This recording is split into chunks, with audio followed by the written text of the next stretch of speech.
Support کی وجہ سے زندگی میں فتح پانا چاہتے ہیں، اگر آپ اپنے بزنس میں فتح پانا چاہتے ہیں، اگر آپ خاندانی طور پر اپنے بچوں کی زندگی میں کامیابی کو، فتح کو دیکھنا چاہتے ہیں، تو اپنے ہاتھوں کو آسمان کی طرف اٹھا لیجئے، خدا کے دیے ہوئے اختیار کو استعمال کیجئے، وقت گزاریے۔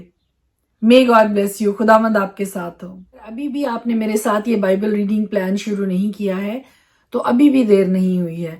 آپ آج سے، ابھی سے میرے ساتھ یہ بائبل ریڈنگ پلان جو کہ 365 ڈیز کے لیے ہے، 365 دنوں کے لیے ہے، یعنی کہ 1 سال کے لیے ہے، اور خداوند کے فضل سے ہم اس 1 سال میں 2022 بائبل مقدس کو پیدائش کی کتاب سے لے کے مکاشفہ کی کتاب تک ختم کریں گے، اور آج کل ہم رومیو کا خط اور پرانے عہد نامہ میں سے ہم خروج کی کتاب کی تلاوت کر رہے ہیں۔ ابھی بھی کچھ نہیں بگڑا، کوئی دیری نہیں ہوئی ہے، آپ آج سے، ابھی سے میرے ساتھ یہ بائبل ریڈنگ پلان شروع کر سکتے ہیں۔ کے کلام میں لکھا ہے کہ ایمان سننے سے پیدا ہوتا ہے اور سننا مسیح کے کلام سے۔ آئیے مل کے خدا کے پاک کلام میں بڑھیں، خدا کے پاک کلام میں ترقی کریں۔ جب تک ہم جانیں گے نہیں کہ خدا کے کلام میں کیا ہے، ہم کس طرح سے ان باتوں کو کلیم کریں گے، ہم کس طرح سے خدا کی برکات سے واقف ہوں گے، ہم کیوں کر خدا کے وعدوں سے اور اس کی باتوں سے، اس کے حکموں سے واقف ہو سکیں گے؟ کیونکہ خدا کا پاک کلام بڑی صفائی کے ساتھ یہ کہتا ہے کہ میرے لوگ عدم معرفت کی وجہ سے ہلاک ہوتے ہیں۔ جی ہاں، کیونکہ جب ہم جانیں گے ہی نہیں کہ خدا کن باتوں سے روکتا ہے، ہم کیوں کر ان باتوں سے مڑ سکتے ہیں، ہم کیوں کر ان باتوں سے نجات حاصل کر سکتے ہیں، ہم کیوں کر ان باتوں کو اپنی زندگی میں کنٹرول کر سکتے ہیں۔ May God bless you، خداوند آپ کے ساتھ ہو۔ آج کا سارا دن خداوند کی حفاظت، خداوند کی محافظت، خداوند کی تسلی، خدا کا اطمینان آپ کی زندگیوں پہ راج کرتا رہے۔ خدا کے پاک پوتر جلالی کلام میں سے آج اپنی ہدایت اور رہنمائی کے لیے ہم دیکھیں گے رومیو 6 باب، اور خدا کے پوتر کلام میں یوں لکھا ہے، پس ہم کیا کہیں؟ کیا گناہ کرتے رہیں تاکہ فضل زیادہ ہو؟ ہرگز نہیں۔ ہم جو گناہ کے اعتبار سے مر گئے، کیوں کر اس میں آئندہ کو زندگی گزاریں؟ کیا تم نہیں جانتے کہ ہم جتنوں نے مسیح یسوع میں شامل ہونے کا بپتسمہ لیا تو اس کی موت میں شامل ہونے کا بپتسمہ لیا؟ پس موت میں شامل ہونے کے بپتسمہ کے وسیلہ سے ہم اس کے ساتھ دفن ہوئے، تاکہ جس طرح مسیح باپ کے جلال کے وسیلہ سے مردوں میں سے جلایا گیا، اسی طرح ہم بھی نئی زندگی میں جب ہم اس کی موت کی مشابہت سے اس کے ساتھ پیوستہ ہو گئے تو بے شک اس کے جی اٹھنے کی مشابہت سے بھی اس کے ساتھ پیوستہ ہوں گے۔ چنانچہ ہم جانتے ہیں کہ ہماری پرانی انسانیت اس کے ساتھ اس لیے مصلوب کی گئی کہ گناہ کا بدن بیکار ہو جائے، تاکہ ہم آگے کو گناہ کی غلامی میں نہ رہیں، کیونکہ جو موا وہ گناہ سے بری ہوا۔ جب ہم مسیح کے ساتھ موئے تو ہمیں یقین ہے کہ اس کے ساتھ جئیں گے بھی، کیونکہ یہ جانتے ہیں کہ مسیح جب مردوں میں سے جی اٹھا ہے تو پھر نہیں مرنے کا، موت کا پھر اس پر اختیار نہیں ہونے کا، کیونکہ مسیح جو موا گناہ کے اعتبار سے ایک بار موا، مگر اب جو جیتا ہے تو خدا کے اعتبار سے جیتا ہے۔ اسی طرح تم بھی اپنے آپ کو گناہ کے اعتبار سے مردہ مگر خدا کے اعتبار سے مسیح یسوع میں زندہ سمجھو۔ پس گناہ تمہارے فانی بدن میں بادشاہی نہ کرے کہ تم اس کی خواہشوں کے تابع رہو، اور اپنے اعضاء ناراستی کے ہتھیار ہونے کے لیے گناہ کے حوالہ نہ کیا کرو، بلکہ اپنے آپ کو مردوں میں سے زندہ جان کر خدا کے حوالہ کرو، اور اپنے اعضاء راست بازی کے ہتھیار ہونے کے لیے خدا کے حوالہ کرو، اس لیے کہ گناہ کا تم پر اختیار نہ ہوگا، کیونکہ تم شریعت کے ماتحت نہیں بلکہ فضل کے ماتحت ہو۔ پس کیا ہوا؟ کیا ہم اس لیے گناہ کریں کہ شریعت کے ماتحت نہیں بلکہ فضل کے ماتحت ہیں؟ ہرگز نہیں۔ کیا تم نہیں جانتے جس کی فرما برداروں کی طرح حوالہ کر دیتے ہو اسی کے غلام ہو، جس کے فرما بردار ہو، خواہ گناہ کے جس کا انجام موت ہے، خواہ فرما برداری کے جس کا انجام راست بازی ہے۔ لیکن خدا کا شکر ہے کہ اگرچہ تم گناہ کے غلام تھے تو بھی دل سے اس تعلیم کے فرما بردار ہو گئے جس کے سانچے میں تم ڈھالے گئے تھے، اور گناہ سے آزاد ہو کر راست بازی کے غلام ہو گئے۔ میں تمہاری انسانی کمزوری کے سبب سے انسانی طور پر کہتا ہوں، جس طرح تم نے اپنے اعضاء بدکاری کرنے کے لیے ناپاکی اور بدکاری کی غلامی کے حوالہ کیے تھے، اسی طرح اب اپنے اعضاء پاک ہونے کے لیے راست بازی کی غلامی کے حوالہ کر دو۔ کیونکہ جب تم گناہ کے غلام تھے تو راست بازی کے اعتبار سے آزاد تھے، پس جن باتوں سے تم اب شرمندہ ہو ان سے تم اس وقت کیا پھل پاتے تھے، کیونکہ ان کا انجام تو موت ہے، مگر اب گناہ سے آزاد اور خدا کے غلام ہو کر تم کو اپنا پھل ملا، جس سے پاکیزگی حاصل ہوتی ہے، اور اس کا انجام ہمیشہ کی زندگی ہے، کیونکہ گناہ کی مزدوری موت ہے، مگر خدا کی بخشش ہمارے خداوند مسیح یسوع میں ہمیشہ کی زندگی ہے۔ پرانے عہد نامہ میں سے خدا کے پاک کلام میں سے ہم دیکھیں گے خروج کی کتاب اس کا 17 باب۔ پھر بنی اسرائیل کی ساری جماعت سین کے بیابان سے چلی اور خداوند کے حکم کے مطابق سفر کرتی ہوئی رفیدم میں آ کر ڈیرا کیا۔ وہاں ان لوگوں کے پینے کو پانی نہ ملا۔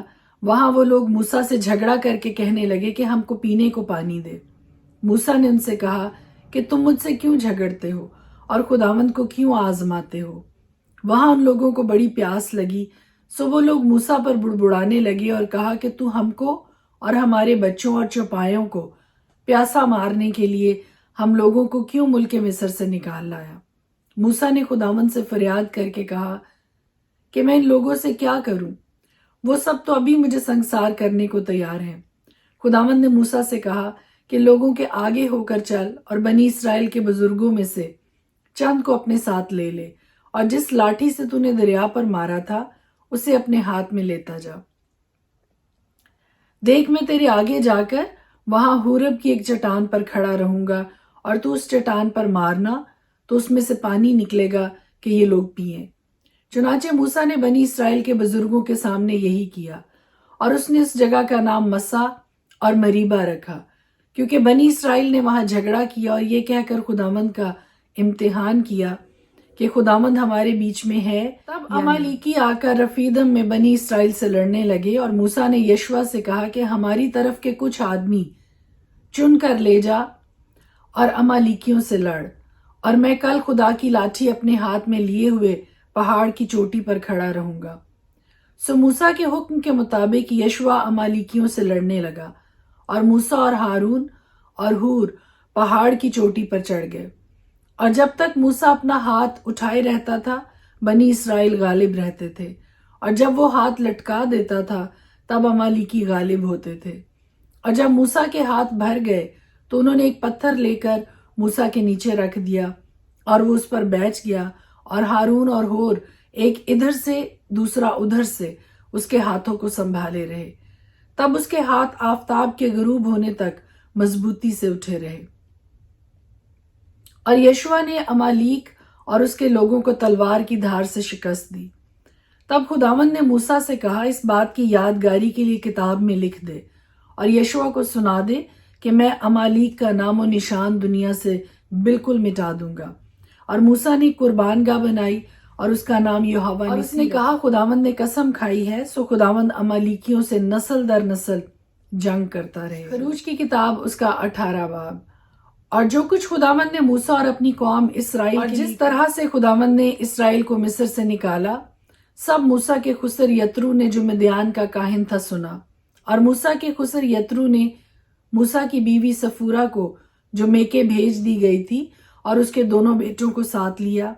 ان میں سے ایک کا نام موسیٰ نے یہ کہہ کر جرسوس میں مسافر ہوں، اور دوسرے کا نام یہ کہہ کر علیزر رکھا تھا کہ میرے باپ کا خدا میرا مددگار ہوا، اور اس نے مجھے فرعون کی تلوار سے بچایا۔ اور موسیٰ کا خسر یترو اس کے بیٹوں اور بیوی کو لے کر موسیٰ کے پاس اس بیابان میں آیا جہاں خدا کے پہاڑ اس کا ڈیرا لگا تھا، اور موسیٰ سے کہا کہ میں تیرا خسر یترو تیری بیوی کو اور اس کے ساتھ اس کے دونوں بیٹوں کو لے کر تیرے پاس آیا ہوں۔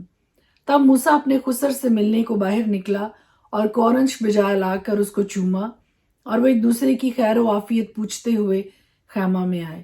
اور موسیٰ نے اپنے خسر کو بتایا کہ خداوند نے اسرائیل کی خاطر فرعون کے ساتھ کیا کیا کیا اور ان لوگوں پر راستہ میں کیا کیا مصیبتیں پڑی۔ اور خداوند ان کو کس کس طرح بچاتا. اور یترو ان سب احسانوں کے سبب سے جو خداوند نے اسرائیل پر کیے کہ ان کو مصریوں کے ہاتھ سے نجات بخشی باغ باغ ہوا. اور یترو نے کہا خداوند مبارک ہو جس نے تم کو مصریوں کے ہاتھ اور فرعون کے ہاتھ سے نجات اور جس نے اس قوم کو مصریوں کے پنجہ سے چھڑایا. اب میں جان گیا کہ خداوند سب معبودوں سے بڑا ہے کیونکہ وہ ان کاموں میں جو انہوں نے غرور سے کیے ان پر غالب ہے. خسر یترو نے خدا کے لیے سوختنی قربانی اور ذبیحے چڑھائے اور ہارون اور اسرائیل کے سب بزرگ موسیٰ کے خسر کے ساتھ خدا کے حضور کھانا کھانے آئے. اور دوسرے دن موسیٰ لوگوں کی عدالت کرنے بیٹھا اور لوگ موسیٰ کے آس پاس صبح سے شام تک کھڑے رہے. اور جب موسیٰ کے خسر نے سب کچھ جو وہ لوگوں کے لیے کرتا تھا دیکھ لیا تو اس سے کہا یہ کیا کام ہے جو تو لوگوں کے لیے کرتا ہے؟ تو کیوں آپ اکیلا بیٹھتا ہے اور سب لوگ صبح سے شام تک تیرے آس پاس کھڑے رہتے ہیں؟ موسیٰ نے اپنے خسر سے کہا اس کا سبب یہ ہے کہ لوگ میرے پاس خدا سے دریافت کرنے کے لیے آتے ہیں. جب ان میں کچھ جھگڑا ہوتا ہے تو وہ میرے پاس آتے ہیں اور میں ان کے درمیان انصاف کرتا اور خدا کے احکام اور شریعت ان کو بتاتا ہوں. تب موسیٰ کے خسر نے اس سے کہا کہ تو اچھا کام نہیں کرتا. اس سے تو کیا بلکہ یہ لوگ بھی جو تیرے ساتھ ہیں قطعی گھل جائیں گے کیونکہ یہ کام تیرے لیے بہت بھاری ہے. تو اکیلا اسے نہیں کر سکتا. سو اب تو میری بات سن. میں تجھے صلاح دیتا ہوں اور خدا تیرے ساتھ رہے. تو ان لوگوں کے لیے خدا کے سامنے جایا کر اور ان کے سب معاملے خدا کے پاس پہنچا دیا کر اور تو رسوم اور شریعت کی باتیں ان کو سکھایا کر اور جس راستہ ان کو چلنا اور جو کام ان کو کرنا ہو وہ ان کو بتایا کر. اور تو ان لوگوں میں سے ایسے لائق اشخاص چن لے جو خدا ترس اور سچے اور رشوت کے دشمن ہوں اور ان کو 1000 اور 100 اور 50 اور 10 آدمیوں پر حاکم بنا دے کہ وہ ہر وقت لوگوں کا انصاف کیا کریں. اور ایسا ہو کہ بڑے بڑے مقدمے تو وہ تیرے پاس لائیں اور چھوٹی چھوٹی باتوں کا فیصلہ خود ہی کر دیا کریں.